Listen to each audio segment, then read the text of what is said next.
एक ऐसा रिलीजन है इस्लाम के, काफिर उसमें दोस्त नहीं हो सकते हैं। सूरह आल इमरान की आयत 28 में, एक ऐसा रिलीजन है दूसरे रिलीजन के साथ दोस्ती नहीं कर सकता है। कि आल हम्म। इमरान में आयत 28 में आता है कि ईमान वालों, काफिरों को दोस्त ना बनाओ जो कुफ्र को ईमान के ऊपर तरजीह देते हैं। तुम में से जो जी। कोई भी ऐसा करेगा, अल्लाह से उसका कोई लेना देना नहीं। अब तकय्ये वाली बात आ गई कि हम्म। अगर उसने ऐसा इसलिए करा है कि वो अपने आप को बचाना चाहता है उनकी हरकतों से, तो अल्लाह तुम्हें खबरदार करता है कि तुमको उसी की तरफ लौट कर जाना है। जी। सूरह मायदा की आयत 51, कि ए जो ईमान रखते हो, यहूद और ईसाइयों को, यहूद और नसारा को अपना दोस्त मत बनाओ। ये आपस में एक दूसरे के दोस्त हैं। तो मैं जो कोई भी उन्हें हम्म। अपना दोस्त बनाएगा, अपना ओलिया या अपना मुहाफिज बनाएगा, वो उन्हीं में से है। और अल्लाह गुनहगारों को, जालिमों को हिदायत नहीं दिया करता, उन्हें सीधा रास्ता नहीं दिखाता। जी। सूरा निसा आयत 144 से लेके 145, ऐ जो ईमान रखते हो, काफिरों को दोस्त ना बनाओ ईमान वालों के हम्म। मुकाबिल। क्या तुम ऐसा करके अल्लाह को सबूत देते हो अपने खिलाफ क़यामत के दिन? अच्छा। यकीनन मुनाफिक जो है वो जहन्नम के सबसे निचले दर्जे की आग में होंगे, और उनका वहां हम्म। कोई मददगार नहीं होगा। तो वो इंसान हिपोक्रेट है जो काफिरों से दोस्ती रखता है, मुनाफिक है, और वो सबसे निचले दर्जे में, लोएस्ट लेवल ऑफ फायर जो है उसमें है। हम्म। तो सूरह तौबा की आयत 23 में आता है कि ऐ जो ईमान रखते हो, अगर तुम्हारे बापों को या भाइयों को अगर तुम दोस्त रखते हो ईमान वालों के ऊपर जो कुफ्र को पसंद करते हैं, तो तुम में से जो कोई भी हम्म। ऐसा करेगा वो उन्हीं में से है, अच्छा। और वो जालिमों में से है। वो है हम्म। जिसने जुल्म करा।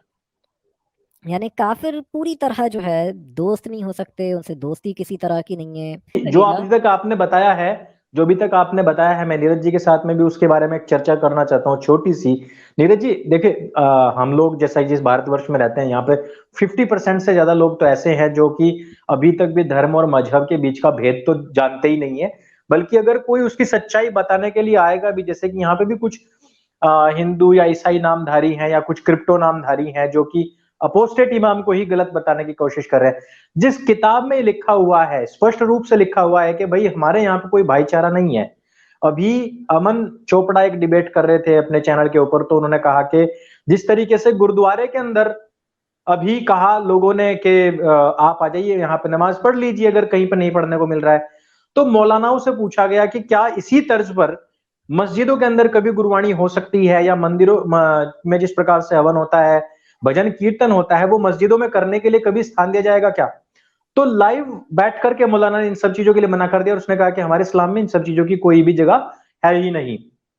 वॉइस ऑफ हिंद मैगजीन, जो कि भारतीय मुसलमानों की पहली पसंद है, एंटी सीएए प्रोटेस्ट के दौरान उसने महमूद प्राचा, जो कि एंटी सीए प्रोटेस्ट का वकील है सुप्रीम कोर्ट में, उसको हीरो दिखाते हुए उसका फोटो बनाया गया था, और उसमें भी उन्होंने दिखाया कि शिव की एक मूर्ति है जिसका सिर अलग कर दिया गया, धड़ पे उन्होंने ला इलाहा का झंडा टांग दिया। तो और हम कमेंट्स में भी देखते हैं कि एक दिन भारतीय मुसलमान इस बात को कहते ही हैं खुलेआम पे कि भाई हम एक दिन जो गजवाई हिंद है वो जरूर करेंगे। तो ये सारी जो चीजें हैं, और उनकी किताब में खुल करके काफिरों के विषय में इतनी बातें लिखी हुई हैं, और उनकी किताब स्पष्ट तौर पर कहती है कि जो मोहम्मद, अल्लाह, जिब्राइल और मिखाइल को ना माने और उनसे दुश्मनी रखे, वो सब काफिर हैं। तो मैं और आप तो नहीं मानते हैं जिब्राइल मिखाइल, हम तो नाम तलक नहीं जानते उन लोगों का। तो यानी कि हम खुले दुश्मन और हम खुले काफिर हैं, और हम वाजिबुल कत्ल हुए। तो भारत के परिप्रेक्ष्य में यदि हम देखें, उन लोगों की तैयारी अपनी किताबों के हिसाब से इतने टॉप पर है कि वो लाइव टीवी में बैठ करके इन बातों को बोलते हैं। उनकी फेवरेट मैगजीन जो है वो कहती है कि हम बुतों को तोड़ देंगे और जितने भी फेक गॉड्स हैं इन सबको हम डेमोलिश कर देंगे। तो यहाँ एक बड़े, सबसे बड़े वाले फेक गॉड यानी कि अल्लाह की बात चल रही है। उस पे भी हम आएंगे कि फेक क्या है और ये सब चीजें।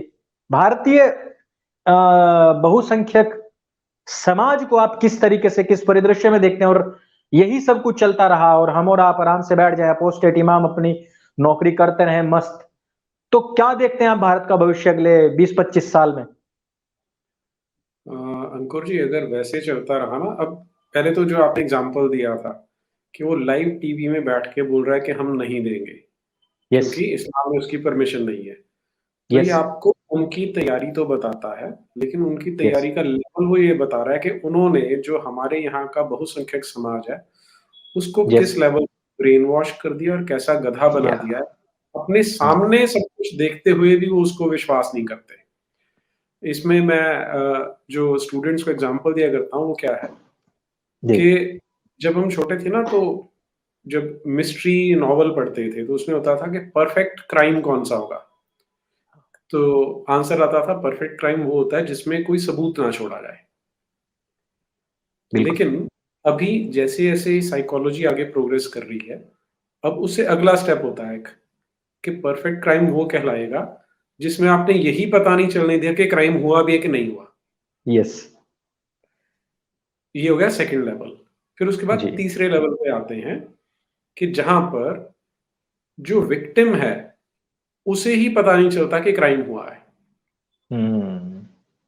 और चौथा लेवल वो आता है जो बिल्कुल अल्टीमेट लेवल आता है कि जो विक्टिम है वो बोलता है कि चलो ये तो बहुत अच्छा हुआ कि क्राइम हुआ है। और वो क्राइम तो हुआ ही नहीं, ये जो हुआ है बहुत अच्छा हुआ है।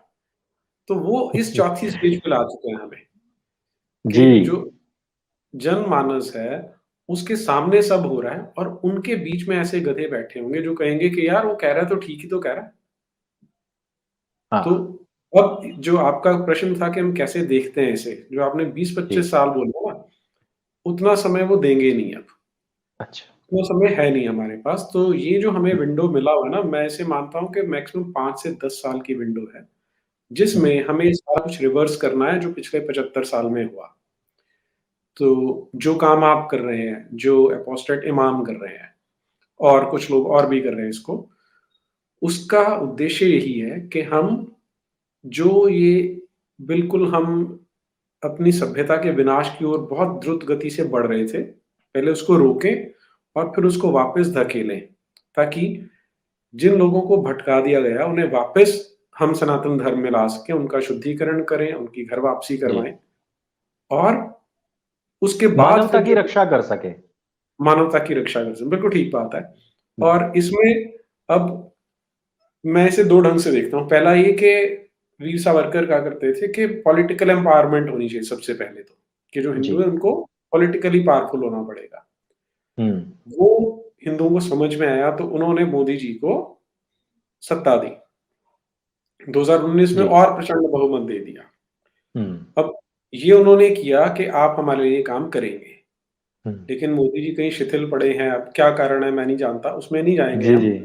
बिल्कुल, बिल्कुल। लेकिन यदि हाँ, बिल्कुल। राजसत्ता नहीं होती तो दूसरा काम होता है कि हमें हर एक व्यक्ति को अपने व्यक्तिगत स्तर पे ये काम करने की आवश्यकता है, ताकि बिल्कुल।